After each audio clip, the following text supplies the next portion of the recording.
সালাম। সম্মানিত মসজিদের মুসলিম কারাম, আল্লাহ রাব্বুল আলামিনের দরবারে শুকরগুজার হচ্ছি।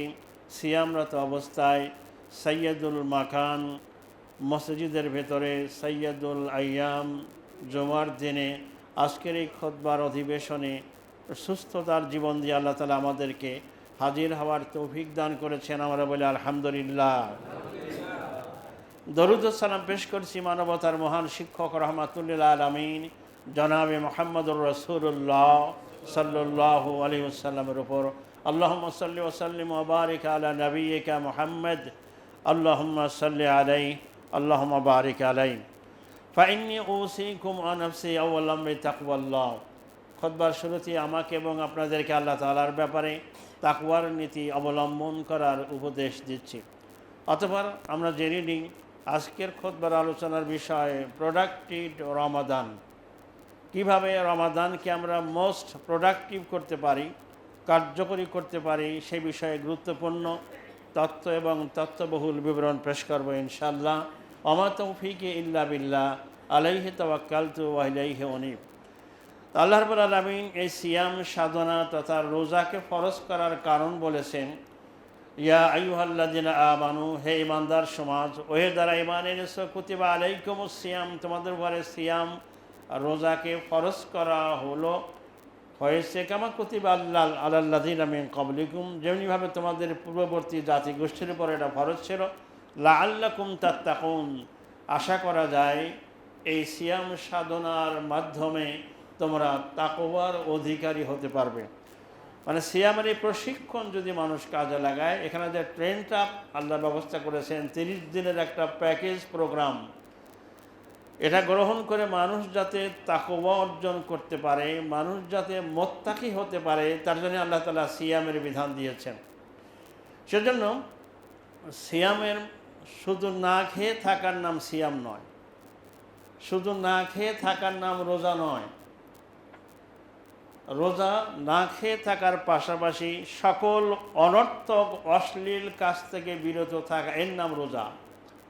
তো মানুষ যখন না খেয়ে থাকে, ক্ষুধার্ত থাকে, তখন মানুষের দেহের কোষগুলো সংকুচিত হয়ে আসে, শয়তানের প্রবেশ তখন কষ্টসাধ্য হয়।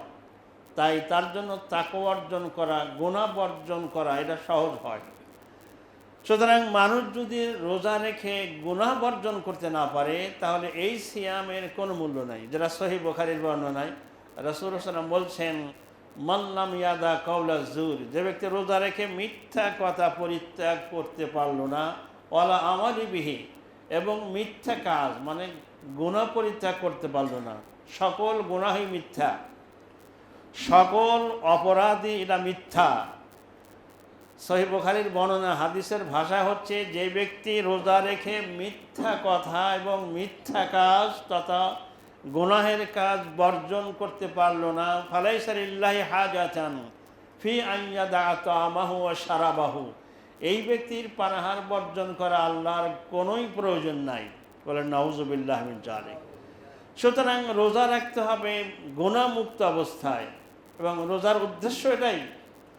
একজন সুবহে সাদিক থেকে সূর্যাস্ত পর্যন্ত পানাহার বর্জন করলো, ক্ষুধা পিপাসায় কষ্ট পেল, কিন্তু পাপ বর্জন করলো না, এই ব্যক্তির রোজার কোনো দাম নাই।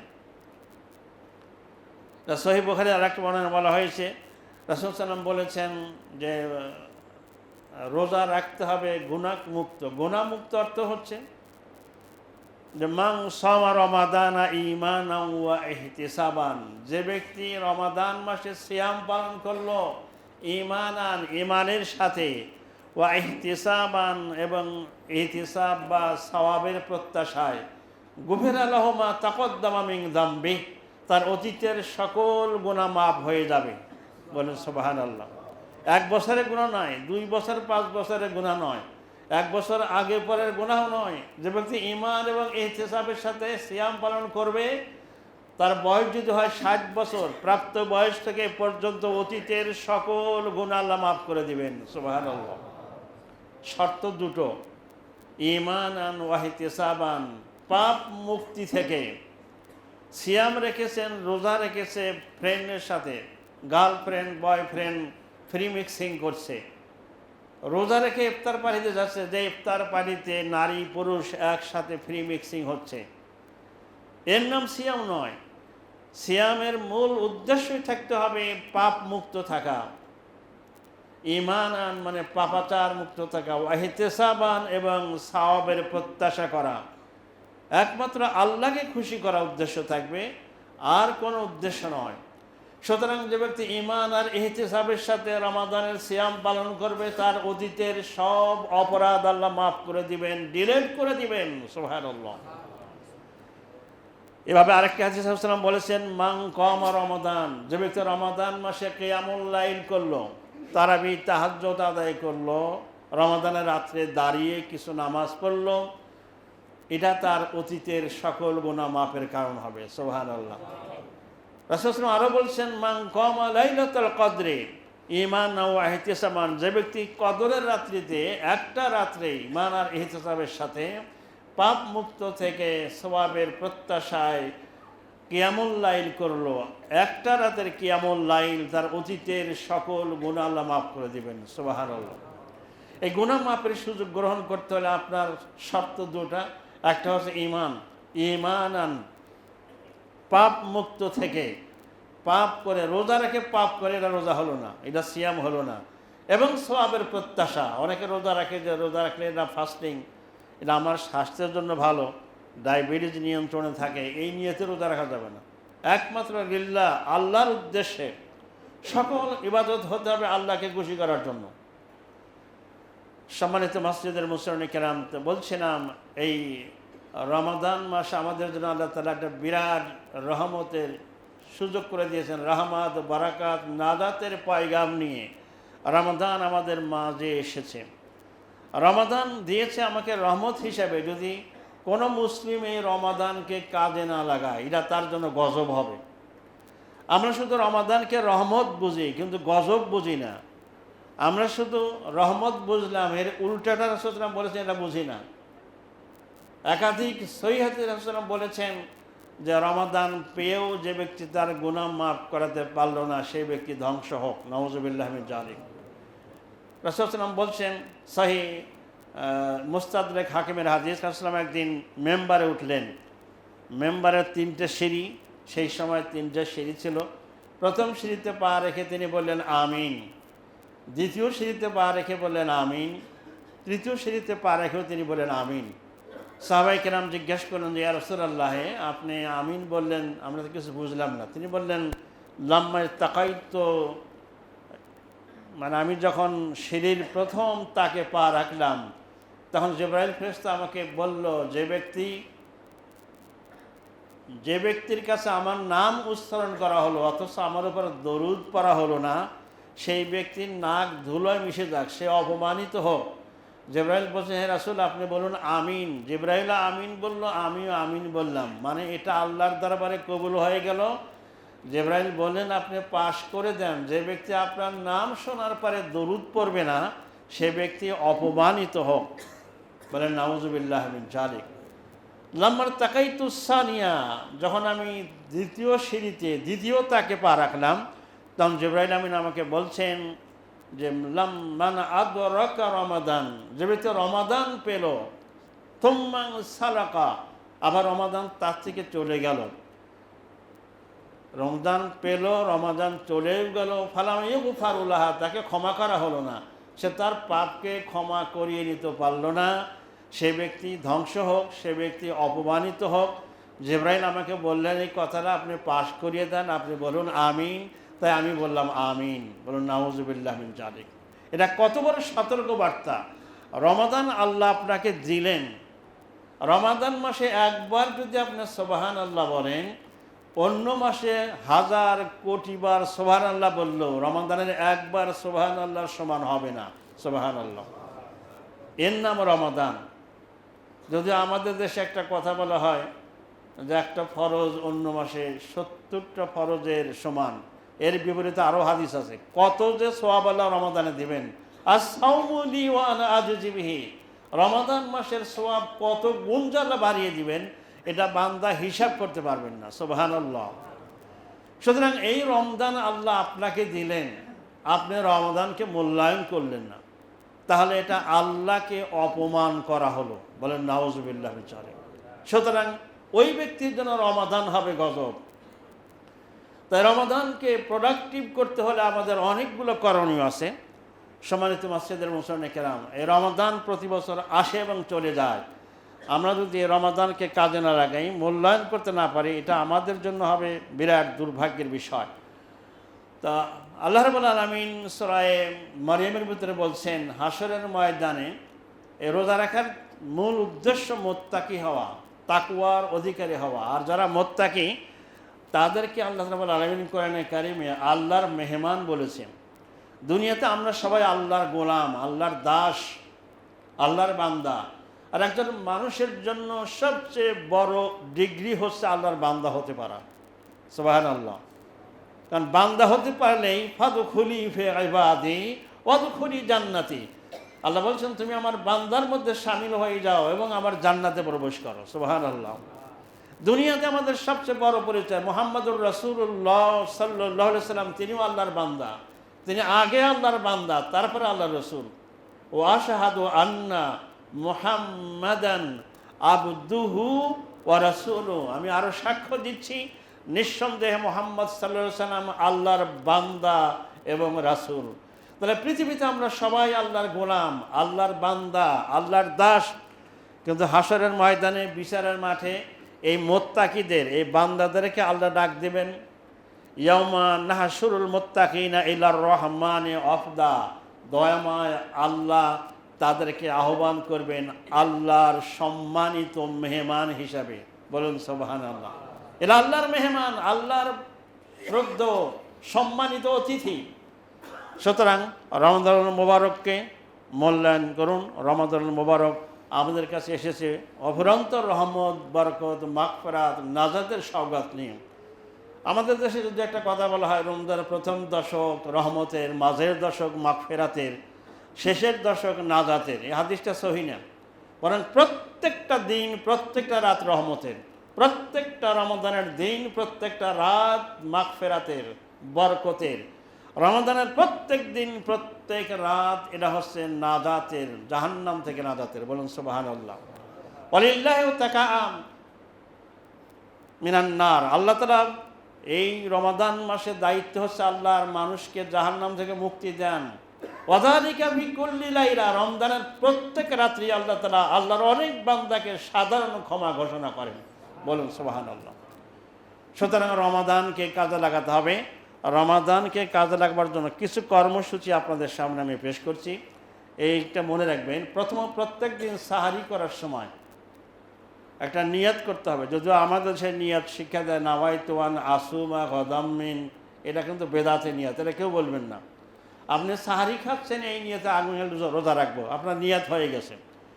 একটা নিয়াত মুখে বলবেন যে আল্লাহ আগামীকালকে আমি যেন আমার রোজাটা ঈমান আর ইহতিসাবের সাথে হয়, পাপ মুক্ত, গুনাহ মুক্ত এবং একমাত্র সওয়াবের প্রত্যাশায় হয়, এই নিয়াতটা আপনি করতে পারেন সাহারি খাওয়ার সময় বা আগে পড়া, যে হে আল্লাহ আমি আগামীকাল যে সিয়াম পালন করবো, রোজা রাখবো, এটা যেন ঈমান আর ইহতিসাবের সাথে রাখতে পারি, গুনাহ মুক্ত এবং একমাত্র তোমার সওয়াবের প্রত্যাশা রাখতে পারি, সে তৌফিক দাও, আমরা বলি আমিন।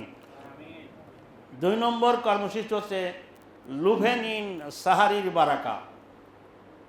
সাহারির সময়টা খুবই বরকতপূর্ণ।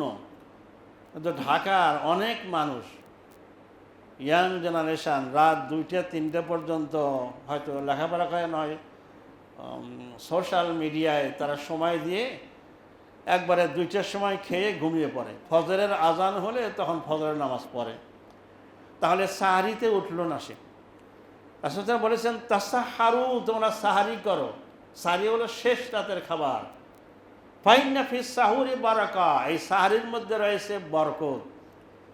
আপনি অল্প হলেও সাহারি খেতে হবে, একটা খেজুর, 1 ঢোক পানি হলেও সাহারি খাওয়া বাদ রাখা যাবে না। সুতরাং সাহারি খাওয়া, আমরা দুনিয়ায় কত কিছু খাই, কিন্তু সাহারির ভিতরে আল্লাহ বরকত রেখেছেন, রহমত রেখে দিয়েছেন। এই সময়টা হচ্ছে আল্লাহ তাআলা বান্দাকে ডাকেন, বান্দাকে মাফ করার জন্য তৈরি হন।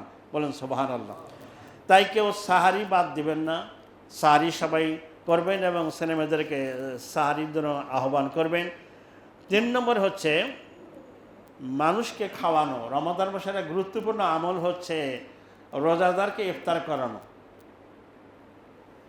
যেটা ঢাকা শহরে শুধু ইফতার মাহফিল আনুষ্ঠানিকতার মধ্যে সীমাবদ্ধ না রেখে রাসূল সাল্লাল্লাহু আলাইহি ওয়াসাল্লাম বলেছেন, মান ফাত্তারা সাইমান, যে ব্যক্তি কোনো রোজাদারকে ইফতার করালো, কানা লাহু মিসলু আজরিস সাইম, তার জন্য রোজা রেখে রোজাদারের যে সওয়াব, এই পরিমাণ সওয়াব তাকে দেওয়া হবে। লা ইয়ানকুযু মিন আমালিহি শাই, তার রোজাদারের আমল থেকে, নেকি থেকে কোনো কিছুই কমানো হবে না। বলুন সুবহানাল্লাহ। সুতরাং রোজাদারদেরকে ইফতার করানো। রাসূল সাল্লাল্লাহু আলাইহি ওয়াসাল্লাম, তার সাহাবী সমাজ গরিব ছিলেন, তারা একজন আরেকজনের ইফতার দিতেন, আর একজনের ইফতার তারা ইফতার করতেন, সবাই ইফতার করানোর সওয়াব পেয়ে যেত। তাই মানুষকে প্রতিদিন ইফতার করাবার চেষ্টা করবেন, প্রতিবেশী হোক, আত্মীয় স্বজন হোক। ইফতার খাওয়ানো, আপনি একজন সারাদিন রোজা রেখেছে, সিয়াম পালন করেছে, তার কত সওয়াব এটা হিসাব করা যাবে না। তা আপনি একজন রোজাদারকে ইফতার করালেন, রোজাদারের সমপরিমাণ সওয়াব আল্লাহ তাআলা আপনাকে দিয়ে দিবেন। বলুন সুবহানাল্লাহ। আপনি রোজা রেখে সওয়াব পেয়েছেন, আর একজনকে ইফতার করিয়ে সওয়াব পেলেন, ডবল সওয়াব পেলেন একদিনে। সুতরাং কেউ রমাদান মাসে এই ইফতার করানোর, এই মেহমানদারি করার কাজটাকে অবজ্ঞা করবেন না। সাহাবীদের মধ্যে একজন বললেন, ইয়া রাসূলুল্লাহ, ইফতার করানোর মতো এরকম সামর্থ্য আমাদের নাই। তিনি বললেন যে এক ঢোক পানি, একটা খেজুর বা একটু দুধ দিয়েও যদি কাউকে ইফতার করাও, আল্লাহ তাআলা তোমাকে এই ফজিলত, এই বরকত, এই মর্যাদা দিবেন। বলুন সুবহানাল্লাহ। সুতরাং ইফতার করাবেন, আল্লাহ তাআলা আমাদের তৌফিক দান করুক, আমরা বলি আমিন। 5 নম্বর, আল্লাহর জিকির করবেন। রোজাবস্থায় বেশি বেশি জিকির করা, আল্লাহর জিকির, সুবহানাল্লাহ, আলহামদুলিল্লাহ, লা ইলাহা ইল্লাল্লাহ, আল্লাহু আকবার, সবসময় আল্লাহর জিকির করা। যে ব্যক্তি মারা যাওয়ার সময় আল্লাহর জিকির তার জিহ্বায় ছিল, সে ব্যক্তির মৃত্যুটা সবচেয়ে উত্তম। মাইয়ামুতু, মানে আল্লাহর জিকিরের জন্য জিহ্বাটা সারাক্ষণ ভেজা থাকে। নারায়ে তাকবীর, আল্লাহু আকবার বলে অনেকে কয় এটা তো সাম্প্রদায়িক স্লোগান, বলে নাউযুবিল্লাহ। আল্লাহু আকবার আল্লাহর জিকির, শুধু আল্লাহ আল্লাহ আল্লাহ আল্লাহ এটা আল্লাহর জিকির না। ইল্লাল্লাহ ইল্লাল্লাহ ইল্লাল্লাহ এটাও আল্লাহর জিকির না। আর জিকির সম্মিলিতভাবে করার বিষয় নয়, একা একা, মনে মনে, চুপি চুপি, সুবহানাল্লাহ সুবহানাল্লাহ, আলহামদুলিল্লাহ আলহামদুলিল্লাহ, লা ইলাহা ইল্লাল্লাহ, আল্লাহু আকবার, এরপর সুবহানাল্লাহ আলহামদুলিল্লাহ, লা ইলাহা ইল্লাল্লাহ, আল্লাহু আকবার, সুবহানাল্লাহি ওয়া বিহামদিহি, সুবহানাল্লাহিল আযীম। এই জিকির দ্বারা আমাদের জিহ্বাকে ভিজিয়ে রাখতে হবে। এই জিকিরের কত ফজিলত! আপনি যখন আল্লাহর জিকির করবেন, আল্লাহ তাআলা কোরআনে কারিমে বলছেন সূরা বাকারায়, ফাযকুরুনি আযকুরকুম, ও বান্দা তোমরা আমার জিকির করো, আমি তোমার জিকির করব। বলুন সুবহানাল্লাহ। বান্দা যখন আল্লাহর জিকির করে, আল্লাহকে স্মরণ করে, আল্লাহ ফেরেশতাদের সামনে বান্দার জিকির করে, বান্দাকে স্মরণ করে। আল্লাহু আকবার। সুতরাং জিকির করুন। জিকিরের জন্য তাসবির দানা দরকার নাই, হাতের আঙ্গুল গুনে গোনারও প্রয়োজন নাই। শুধু ফরজ নামাজের পরে 33 বার সুবহানাল্লাহ, 33 বার আলহামদুলিল্লাহ, 33 বার আল্লাহু আকবার, আর এক হাদিস আছে 34 বার আল্লাহু আকবার, এগুলো গুনে পড়বেন, বাকিগুলো গোনার প্রয়োজন নাই। চলতে ফিরতে যে হাতে করবে হাতের কাম, মুখে চলবে আল্লাহর নাম। জিকিরকে মিস করবেন না, বারবার জিকির করুন। গল্প গুজব কমিয়ে দেন। রাজনৈতিক পট পরিবর্তনের পরে মানুষ এত রাজনৈতিক আলোচনা করে। এখন আমাদের দেশে রাজনীতিটাতে এখন কী বলবেন, শিক্ষিত মানুষেরা এত মিথ্যা কথা বলে যা বলার মতো না।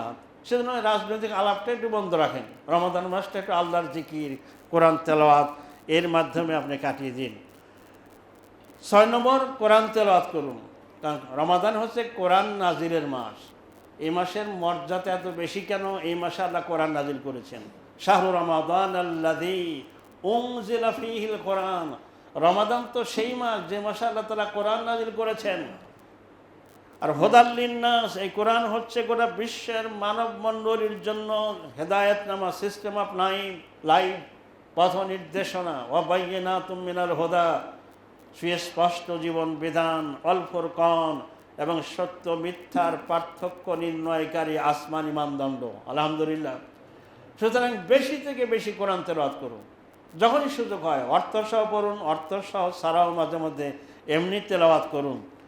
তবে খুব কোরআনের তেলাওয়াতের হক আদায় করে আপনি করতে থাকুন। বেশিরভাগ সময়ের জন্য রমাদান মানে কোরআনময় করা, কোরআনের সাথে আপনার অ্যাটাচমেন্ট সম্পর্ক বাড়িয়ে দিতে হবে। সকালে বিকেলে যখনই সুযোগ, অজু করেছেন, অজু করে 2 রাকাত তাহিয়াতুল ওযু নামাজ পড়লেন, এরপরে আবার কোরআন নিয়ে বসে গেলেন। কোরআন পড়ুন এবং রমাদান মাসে চেষ্টা করবেন কিছু কোরআনের সূরা বা আয়াত মুখস্থ করার।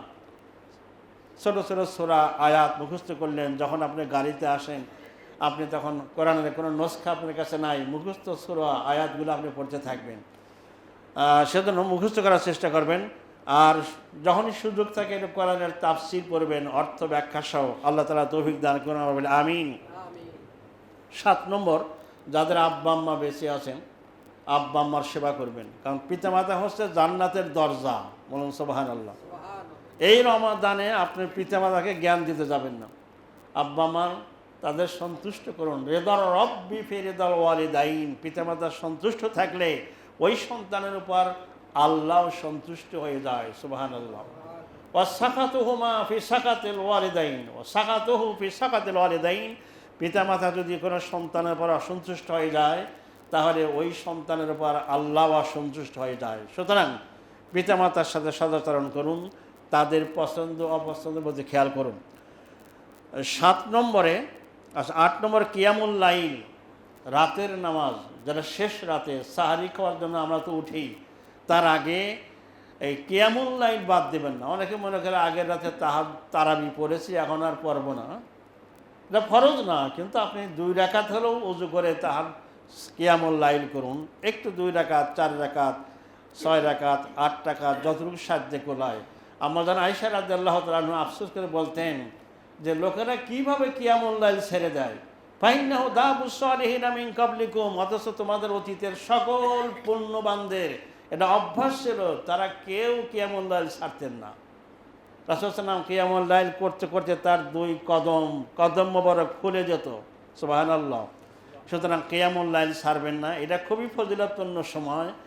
কিয়ামুল লাইল করুন, আল্লাহ তৌফিক দান করুক, আমরা বলি আমিন। এবার আসুন 9 নম্বরে, রাগ কমিয়ে রাখা। অনেকে রোজা রেখেছেন, ক্ষুধার্ত, তৃষ্ণার্ত, রেগে যান না। রাগ নিয়ন্ত্রণ করতে হবে। কারোর সাথে না, আপনার স্ত্রীর সাথে, ছেলে মেয়ের সাথে, কাজের মেয়ের সাথে, অধীনস্থ কর্মচারী, ড্রাইভার, লিফটম্যান, দারোয়ান, কারোর সাথে রাগ করবে না। সুতরাং বলছেন লা তাগদাব, তুমি রাগ করো না। তুমি রাগকে নিয়ন্ত্রণ করতে পারলেই তুমি সাকসেসফুল হবে, সফলকাম হবে। বলুন সুবহানাল্লাহ। রাগ করা যাবে না। 10 নম্বর, বারবার দরুদ পড়া। আমরা জিকিরের কথা বলছিলাম, জিকিরের অন্যতম পড়ছে রাসূল সাল্লাল্লাহু আলাইহি ওয়াসাল্লামের উপর বারবার দরুদ পড়া, বিশেষ করে জুমার দিন পড়া, অন্য দিনও, রমাদান মাসে বারবার দরুদ পড়া। আল্লাহুম্মা সাল্লি আলা মুহাম্মাদ ওয়া আলা আলি মুহাম্মাদিন কামা সাল্লাইতা আলা ইব্রাহিম ওয়া আলা আলি ইব্রাহিম ইন্নাকা হামিদুম মাজিদ। আল্লাহুম্মা বারিক আলা মুহাম্মাদ ওয়া আলা আলি মুহাম্মাদিন কামা বারাকতা আলা ইব্রাহিম ওয়া আলা আলি ইব্রাহিম ইন্নাকা হামিদুম মাজিদ। এই দরুদ পড়া বারবার। আর সংক্ষিপ্ত দরুদ হচ্ছে সাল্লাল্লাহু আলাইহি ওয়াসাল্লাম। যখনই মনে হবে ওযু অবস্থায়, বিনা অবস্থায় বারবার দরুদ পড়বেন। আল্লাহ তৌফিক দান করুন, আমরা বলি আমিন। এরপরে 11 নম্বর, সাদকা করুন। বারবার 10 টাকা, 5 টাকা যা আছে কোনো মানুষকে না করবেন না। রাসূল সাল্লাল্লাহু আলাইহি ওয়াসাল্লাম কখনো কোনো প্রার্থীকে বঞ্চিত করতেন না। যখন যার কাছে চাইতো, রাসূল সাল্লাল্লাহু আলাইহি ওয়াসাল্লামের কাছে যখনই চাওয়া হতো, তিনি সবাইকে দিয়ে দিতেন। তাই রমাদান মাসে বেশি থেকে বেশি সাদকা করুন। হযরত আব্দুল্লাহ ইবনে আব্বাস রাদিয়াল্লাহু তাআলা আনহুমা থেকে একটি হাদিস, যেটা সহিহ বুখারী এবং মুসলিমে রয়েছে, তিনি বলছেন কানা রাসূলুল্লাহ সাল্লাল্লাহু আলাইহি ওয়াসাল্লাম আজওয়াদুন নাস। রাসূল সাল্লাল্লাহু আলাইহি ওয়াসাল্লামের অভ্যাস ছিল, তিনি সকল মানুষের মধ্যে সবচেয়ে বেশি দানশীল ছিলেন। আজওয়াদু ইবনে তাবজিলের সিগা, সুপারলেটিভ ডিগ্রি। তিনি এত দানবীর ছিলেন, সবচেয়ে বেশি দানশীল ছিলেন। ওয়াকানা আজওয়াদু মা ইয়াকুনু ফি রমাদান হিনা ইয়ালকাহু জিবরিল। রমাদানে যখন তার কাছে প্রতি রাতে জিবরাইল ফেরেশতা এসে সাক্ষাৎ করতেন, তিনি আরও বেশি দান করতেন। বলুন সুবহানাল্লাহ। জিবরাইল প্রয়োজন ছাড়া আসতেন না, কিন্তু রমাদান মাসে প্রত্যেক রাত্রেই আসতো। রাসূল সাল্লামের কাছে উনি কোরআন তেলাওয়াত করতেন, নবীজি শুনতেন। রাসূল সাল্লাম আবার পড়তেন, উনি শুনতেন। এটাকে তাদারাস বলা হয়। তখন তিনি জিবরাইলের সাথে সাক্ষাৎ করতেন, প্রতি রাত্রে কোরআনের মুদারাসা করতেন।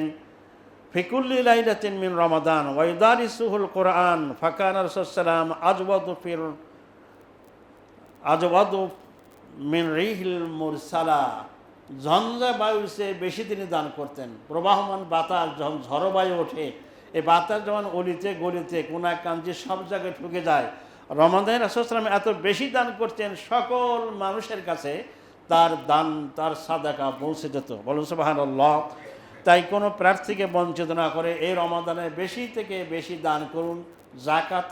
জাকাত তো ফরজ দান, আগামী জুমায় আমরা জাকাত নিয়ে কথা বলবো। জাকাতের বাইরেও নফল সাদাকা রমাদান মাসে কোনো প্রার্থীকে আপনি বঞ্চিত করবেন না, বেশি থেকে বেশি দান করুন। আল্লাহ তাআলা আমাদেরকে তৌফিক দান করুক, আমরা বলি আমিন। সুতরাং রমাদানে আমাদের এই হারিয়ে যাওয়া সুন্নাত যেগুলো সাহাবী সমাজ করেছেন, মুহাম্মদুর রাসূলুল্লাহ সাল্লাল্লাহু আলাইহি ওয়াসাল্লাম করেছেন, আমরা করছি না অনেকেই, এগুলো আসলে আমরা চেষ্টা করি আমরা সিয়াম অবস্থায় গুনাহমুক্ত সিয়াম রাখি। এবং এই কার্যসূচি আমি পেশ করলাম, এগুলো আল্লাহ তাআলা রমাদান মাসে আমাদের পালন করার তৌফিক দান করুক, আমিন। বারাকাল্লাহু লানা ওয়া লাকুম ফিল কোরআনিল আযীম ওয়া নাফা'আনি ওয়া ইয়্যাকুম বিমা ফীহি মিনাল আয়াতি ওয়ায যিকরিল হাকীম। আকুলু কাওলি হাযা আস্তাগফিরুল্লাহ লি ওয়া লাকুম ওয়া লিসাইরিল মুসলিমিনা মিন কুল্লি যামব ফাস্তাগফিরুহু ওয়া তুবু ইলাইহি ইন্নাহু হুয়াল গফুরুর রাহিম।